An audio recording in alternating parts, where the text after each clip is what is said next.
এই গরমে প্রাণ জুড়ানো কাঁচা আমের শরবত বানিয়ে দেখাবো। কাঁচা আমের শরবত যদি এভাবে বানিয়ে খাওয়া যায়, দেখবেন যে গরমে প্রাণটা জুড়িয়ে যাবে।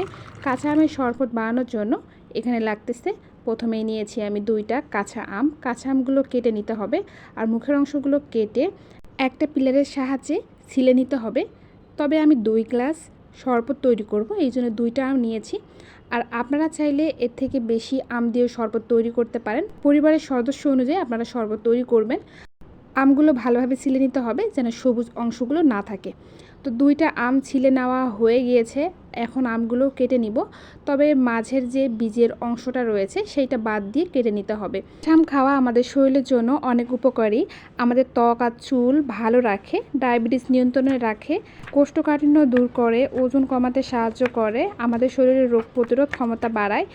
আর নিয়মিত কাঁচা আম খাওয়ার চেষ্টা করবেন, তবে সেইটা পরিমাণে অল্প, খুব বেশি খেতে যাবেন না। খুব বেশি কাঁচা আম খাওয়া স্বাস্থ্যের জন্য ক্ষতিকর। এদিকে আমগুলো কাটা হয়ে গিয়েছে, এগুলো ধুয়ে নিব। একটা ব্লেন্ডার জারে ধুয়ে রাখা আমগুলো দিয়ে দিলাম। এখানে আমগুলো দিয়ে দিলাম, আর ছোট করে কেটে নিলে আমগুলো ব্লেন্ড হতে অনেক সুবিধা হবে।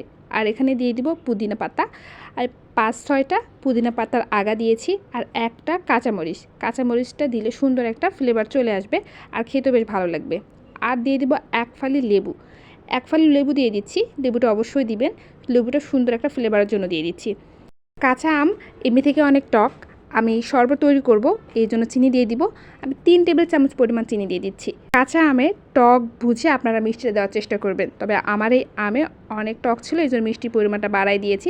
এখানে স্বাদ মতো বিট লবণ দিতে হবে, এখানে 1/4 চা চামচ বিট লবণ দিয়ে দিচ্ছি। আর দিয়ে দিব বরফ কুচি, এখানে 1/2 কাপ পরিমাণ বরফ কুচি দিয়ে দিলাম। সবশেষে 1 গ্লাস পানি দিয়ে দিতে হবে, আর এই 1 গ্লাস পানি আর সব উপকরণ মিলে 2 গ্লাস শরবত হয়ে যাবে। ব্লেন্ডারের জারে একটা ঢাকনা দিয়ে ব্লেন্ড করে নেব। তো ব্লেন্ড করে নেওয়া হয়ে গিয়েছে, দেখতেই পাচ্ছেন সুন্দরভাবে ব্লেন্ড করা হয়ে গিয়েছে। তো গ্লাসে আমি লেবু চারপাশ দিয়ে চিনি মাখিয়ে নিয়েছি উপর দিয়ে। গ্লাসে চিনি মাখিয়ে দেখতে অনেকটা সুন্দর লাগবে। তবে শরবতগুলো উপর দিয়ে ঢালার চেষ্টা করবেন, তাহলে দেখবেন উপরে অনেকটা ফেনা ফেনা হবে, দেখতে বেশ ভালো লাগবে।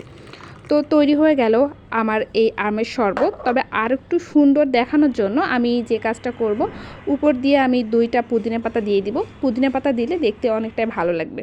এই গরম পড়েছে, এই গরমে কাঁচা আমের শরবত আমাদের স্বাস্থ্যের জন্য অনেক উপকারী। গরম থেকে বাঁচতে 1 গ্লাস কাঁচা আমের শরবত বানিয়ে খাবেন, দেখবেন যে অনেকটাই শান্তি লাগবে। আর এই গরমে অবশ্যই আপনারা বাসায় এই শরবতটা বানিয়ে খেয়ে দেখবেন, কোনো রকম বাড়তি ঝামেলা ছাড়াই এই শরবতটা বানিয়ে নেওয়া যায়। আশা করছি আমার এই শরবতের রেসিপিটা আপনাদের অনেক ভালো লাগবে। এভাবে পাশে থাকবেন। ধন্যবাদ সবাইকে।